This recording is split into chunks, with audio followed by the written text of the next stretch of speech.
Well, the injury bug has hit the Oklahoma City Thunder very hard.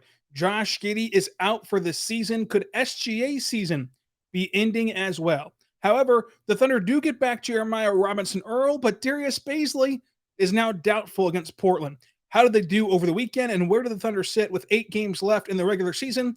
All of that and more coming up on today's Locked On Thunder podcast on the Locked On Podcast Network. Your teams every day. You are Locked On Thunder, your daily Oklahoma City Thunder podcast. Part of the Locked On Podcast Network, your team every day.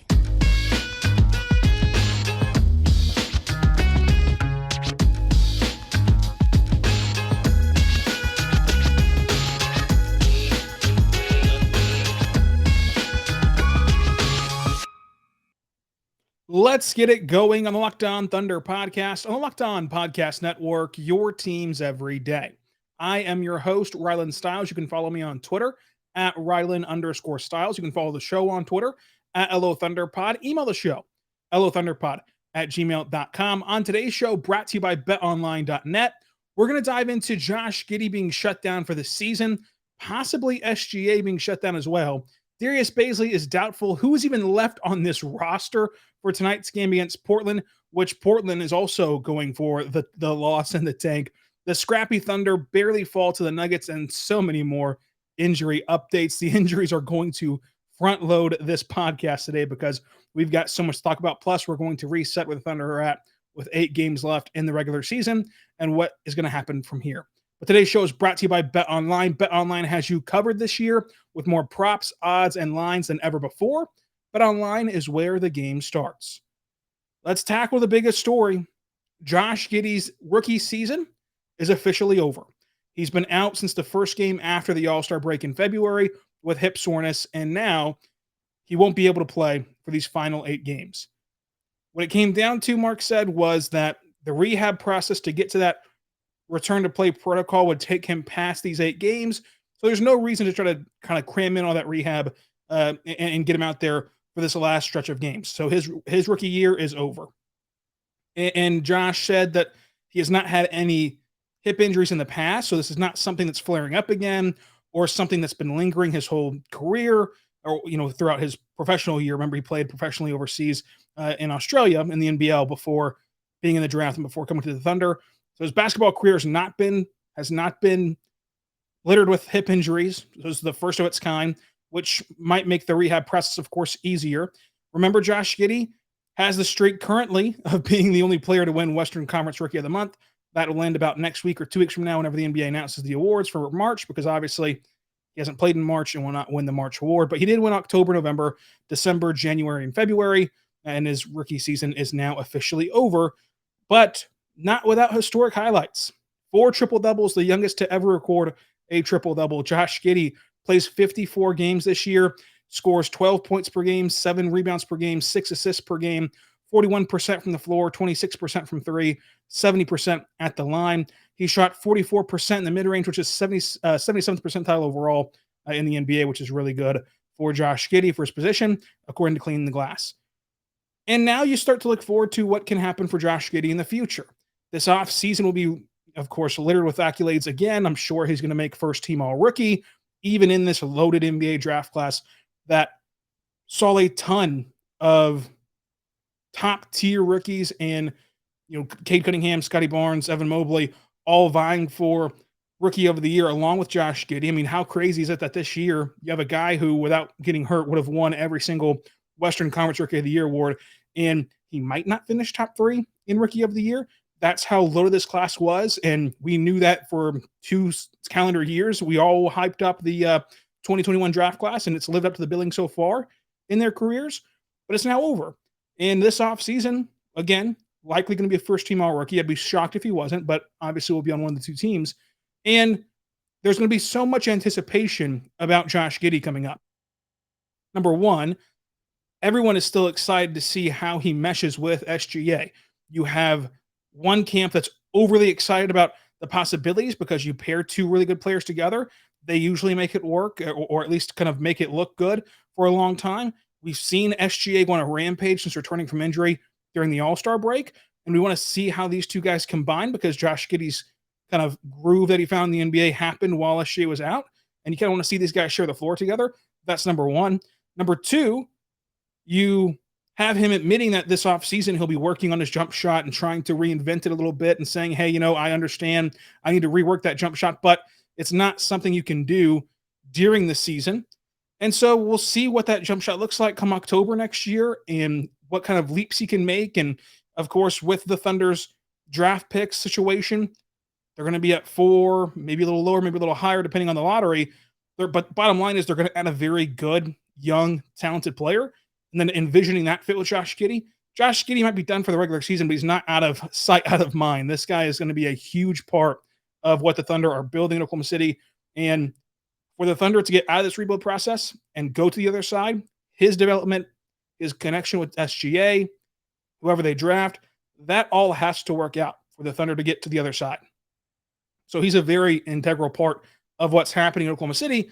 He's just going to miss these final 8 games, of course, missing basically the entire post-All-Star break period. Of course, he did play that one game following the All-Star break. But his season is officially over. No more wondering about his status day to day or game to game. He did practice last week as a limited participant, so he's getting back on the practice floor. And we've seen him at times before games warming up on the court, just going through the motions a bit. So it is getting better where he is participating in some basketball activities.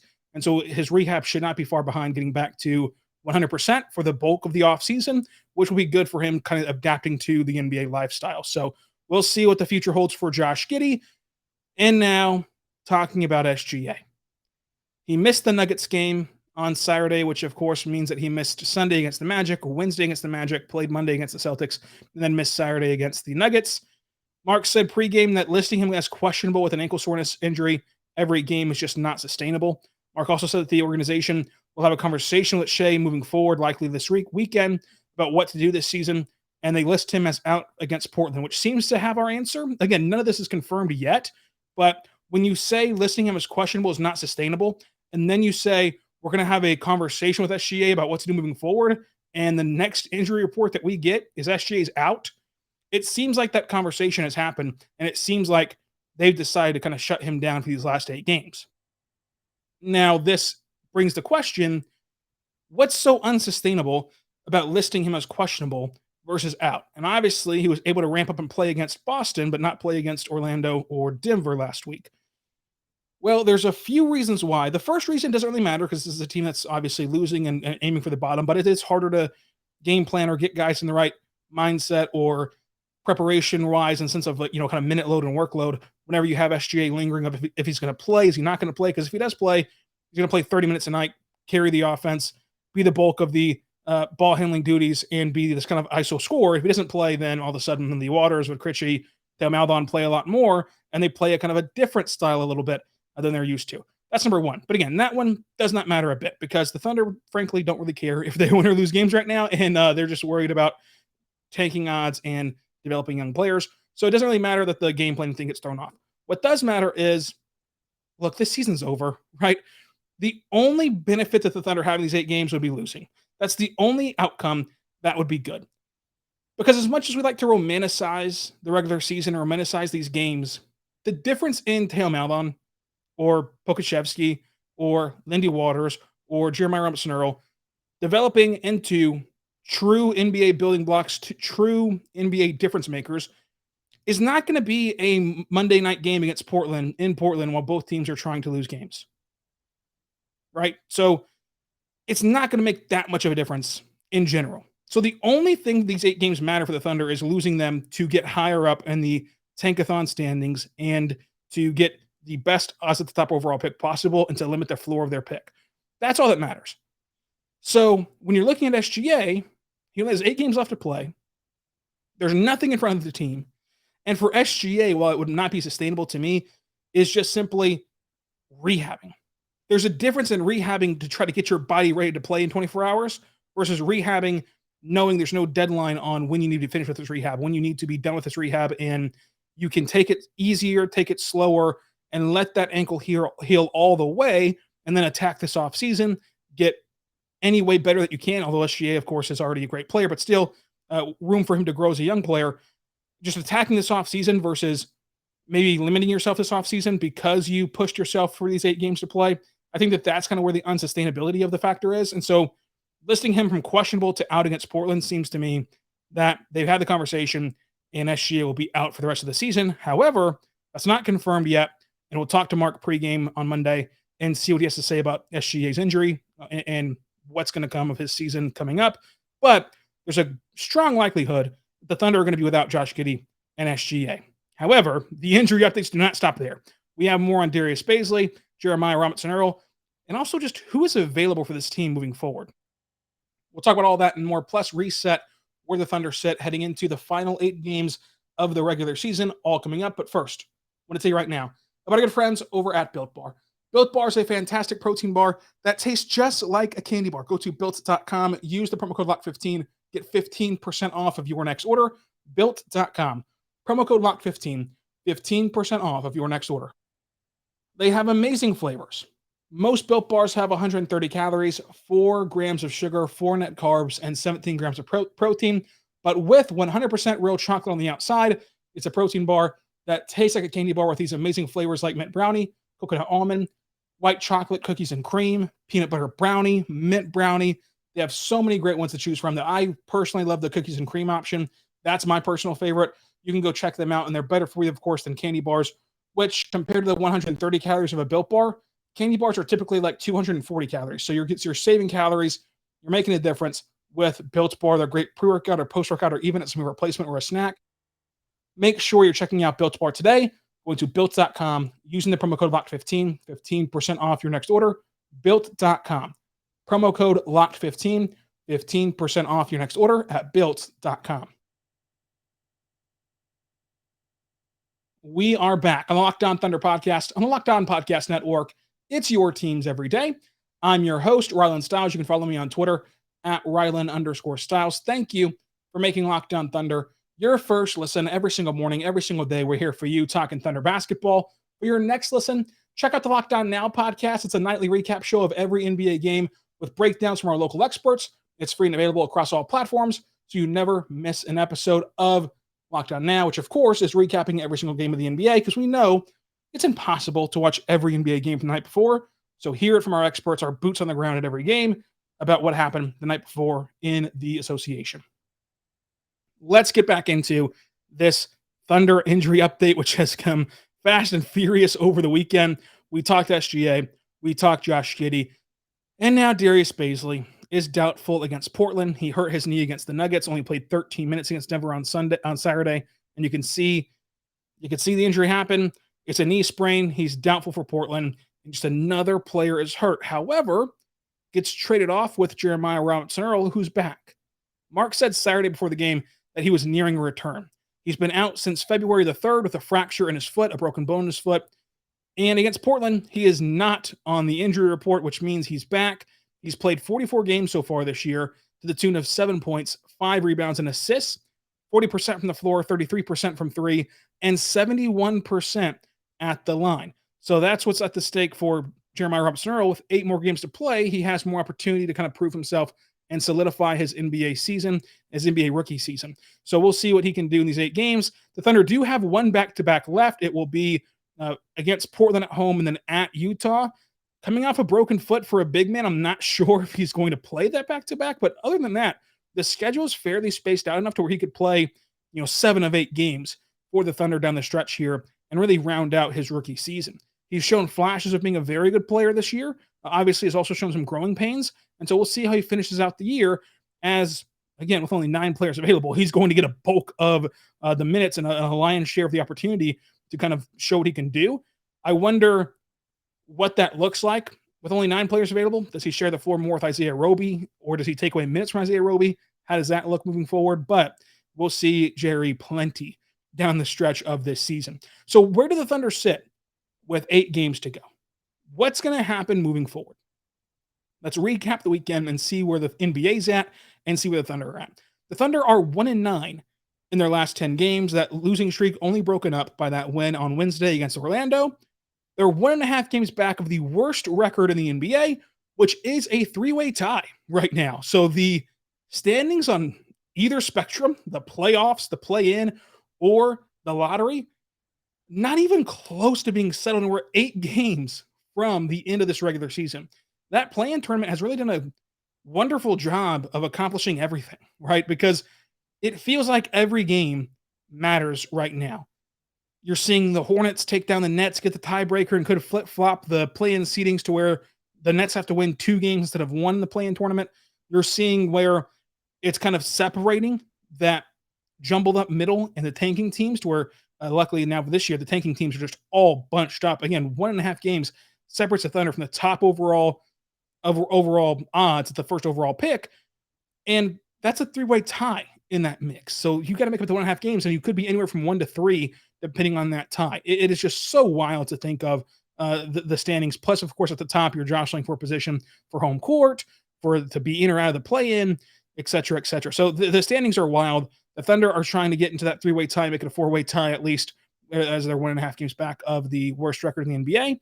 Indiana is 4.5 games back of 4th place, which with 8 games to go seems insurmountable, but we'll see. I mean, obviously the Thunder are not going to go on an 8-game winning streak, you wouldn't think. So with 8 games to go, Indiana being 4 back, it seems like the worst the Thunder will finish 4th. Portland, who's going all out for the tank, is 6.5 games back of Oklahoma City. It seems like they've locked it up as in terms of a bottom 4 team, but obviously we don't want to count any chickens before they hatch. What did the Thunder schedule look like moving forward?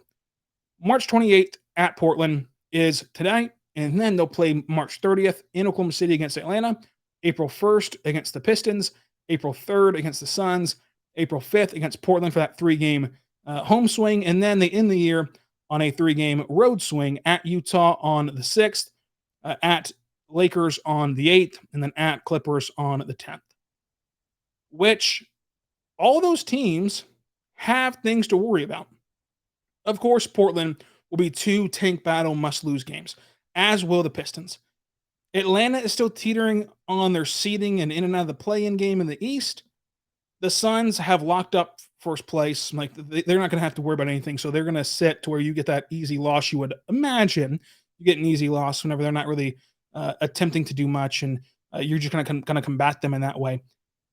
The Pistons, Portland, losses automatically. Atlanta should be gunning for that game. The Lakers should be gunning for that game, and the Clippers should be gunning for that game. What does the gunning for the game mean for the Lakers, who just seemingly cannot win and put it all together for this season? Don't really know. For the Clippers, obviously, there's no incentive for them to lose or to fondle with their play-in standings because their pick's unprotected and owed to OKC no matter what happens. And then for those of you asking, I've had a ton of people reach out over the weekend. The lottery odds do not finalize until after the play-in. So yes, if the Clippers go to the play-in and lose, they can get back into the lottery. And just like we saw with Golden State last year against Memphis, all that stuff is not finalized until after the play-in, so we don't really know where that Clippers pick is going to land. But here's where the picks are at right now for the Thunder. The Thunder have pick 4, 15, 30th, and 34th heading into this game against Portland, which is an all-out tank battle. So with 8 games to play, you might split with Portland. I'll give you 1 win there. Pistons will be tough, but they're playing better-ish right now. That's hopefully an L for the Thunder. And then I do think that you sneak up and beat the Suns, Jazz, Lakers, Clippers, one of them. So I'd say 2 more wins down the stretch here in this 8-game span, even with all the injuries and even with the Thunder, shutting down SGA and Josh Giddey. We saw them nearly snap up and beat Denver over the weekend. It took Denver having a clutch moment with Morris down the stretch of that game Saturday to survive the Thunder while in Denver for a team that by no means has anything solidified in the Western Conference. So a lot on the line moving forward in this year. And again, that just makes the standings so fun to watch moving forward this season because it's just all jumbled up for each side of the spectrum, tanking and gunning for a playoff spot, gunning for the postseason. Coming up, though, we'll preview the Portland game, then also touch on the Nuggets game that we missed over the weekend on Saturday. We'll talk all about that coming up. At first, I want to say right now about our good friends over at NBA Top Shot. NBA Top Shot is the officially licensed NFT of the NBA contact community, or I should say connect community. You can connect with a ton of fans from around the NBA because it's officially licensed product by the NBA for NFTs. So hundreds and thousands of players are playing this right now and getting involved in this right now as a way to connect to the NBA and to its fans. It's also the natural progression of fantasy sports, because you're not just collecting cards as you used to back in the 80s, collecting cards of tops and everything else. You're not just collecting cards digitally. There's also a fantasy aspect, because each night you can go to Top Shot and predict, who's going to score 10 points, who's going to score 20 points. And that creates a Top Shot moment to where you're in that exclusive club by predicting what will happen in these games and understanding what's going to happen in these games, and following these games, you're predicting what's going to happen and how to create Top Shot moments and how to create value on the market. So it's like a fantasy card collecting type of thing mushed together on NBA Top Shot that you're going to want to get involved in. Make sure you go check it out on the NBA Top Shot website. You can go today and sign up today at lockedon.nbatopshot.com, lockedon.nbatopshot.com. It is for you. It changes the way that you view NFTs and the NBA and connects with fans. They also have a ton of rewards periodically. Last year, they sent fans to the finals. They sent fans to the NBA draft. How cool would it be to go to the NBA draft this year and meet the future Thunder prospect that could change the course of Thunder history? So go right now, get involved in Top Shot. They also are invested by Kevin Durant. Kevin Durant's always in there discussing with fans NBA Top Shot inventories and reaching out to fans. So go check it out. LockedOn.nbatopshot.com, LockedOn.nbatopshot.com to sign up today, and check out Top Shot at LockedOn.nbatopshot.com. Also, want to tell you right now about our good friends over at RockAuto.com. RockAuto.com is a family-owned business serving you auto parts online for 20 years. That's right, 20 years ago. You probably couldn't write your emails properly yet. You're probably still learning how to do that, but you could have been buying all the parts your car would ever need at RockAuto.com. How cool is that? My favorite part about RockAuto.com is that I know nothing about cars, absolutely nothing about cars, but I don't have to know anything about cars. All I have to know is my make, my model, my year, and they're only going to show me car parts that are compatible with my vehicle. That way, I'm not wasting time, effort, or money on parts I do not need, parts I cannot use. And since it's online, they don't know what I know. So they're not going to upcharge me. If I walk into a brick and mortar store right now, I'm going to go in there and they're going to spot me out and say, this guy has no idea what he's doing. We can sell him $20 windshield wipers and he's going to buy them. But at RockAuto.com, they give me the same low price they give everybody else. Go to RockAuto.com, tell them Locked On sent you in the how did you hear about this box, and they'll know what to do from there. RockAuto.com, amazing selection, reliably low prices, all the parts your car will ever need. RockAuto.com. We are back. The Locked On Thunder podcast. The Locked On Podcast Network, your teams every day. Check out the Locked On NBA podcast for your next listen. It's Locked On experts covering the biggest stories around the NBA Monday through Friday in less than 30 minutes. Subscribe to Locked On Thunder for free as well on YouTube or any other podcasting platform that you may use. It's all totally free. Everything I ask you to do is free. Follow me on Twitter, subscribe to the podcast wherever you listen to it so you never miss an episode every single day. We're here talking Thunder basketball. Let's continue this discussion by dipping into what's coming today against Portland. In Portland, it's a late night. Get your coffee ready. And boy, are you going to need a lot of coffee, because this is going to be a tough watch. Josh Hart, out. Eric Bledsoe, out. Joe Ingles, out. Dame, out. Nazir Little, out. Yusuf Nurkic, out. Anthony Simons, out. Justice Winslow, out. Darius Baisley, doubtful. Lou Dort, Josh Giddey, Ty Jerome, Mike Muscala, all out. Season's over. SGA, out. Kenneth Williams, out. And what is interesting, though, is that pregame on Saturday, Mark was asked about Kenny Hustle and the update. There's still no update on Kenny Hustle. Zero on that knee injury. We've gotten nothing on Kenny Hustle's knee injury, as we have not gotten anything on Derek Favors, although that's more understandable with his back injury. It seems like Kenny Hustle's season's over. That has not been even remotely said by the Thunder themselves. Let me make that personally clear and obviously clear. However, when there's 8 games left and he's been out for a month and we've heard nothing of an update on Kenny Hustle, I think his season might be over with this injury, but we never know. OKC is eligible, of course, for hardship contracts if they so choose. Mark was asked about this a couple weeks ago, and at that time he said that they were not looking into this option and that they would if they needed to. However, with 9 eligible players now, maybe it's time to look into it. Maybe it's not. Who knows? But for these 8 games, remember the Thunder could sign hardship deals with players to just get bodies back on the team as Jerry comes back to be the 9th eligible player. If Jeremiah Robinson-Earl was not that close to returning and was still out, the Thunder would only have 8 players against Portland. So that's how dangerously close the Thunder are to dipping below that line, because as we saw with Darius Baisley last game, things happened during the NBA games, like him spraining his knee, and we saw SGA turn ankles in games. Like, things just happen. So you do want to look for some insurance if you're the Thunder, I think, for that hardship deal. But the big things against Denver, as we kind of touched on that game briefly before we get out of here, they took it down to the wire. They lost 113-107 in Denver. Lindy Waters had 14 points, 4 rebounds, 3 assists, 3 steals, 40% from 3. It shows why the Thunder invested in him on that 2-year two-way deal. But Critchy, 42% from the floor, 4 rebounds, 6 assists, 7 points a block. I am still very fascinated by Vit, especially giving him an offseason in which he's fully healthy to kind of adapt to what he's learned and saw in the NBA this year. The Thunder obviously like him by trading picks for him, a pick for him, and taking on Admiral Schofield's salary to dump that off for the Wizards. Obviously, they like him a lot. I do find it still very fascinating what they're going to do coming up here as they get 3 first-round picks and a second-round pick this year and need to find roster spots for them or consolidate picks or whatever they end up doing. How are they going to juggle all that around in a way that they can keep a guy like Vit Krejci moving forward?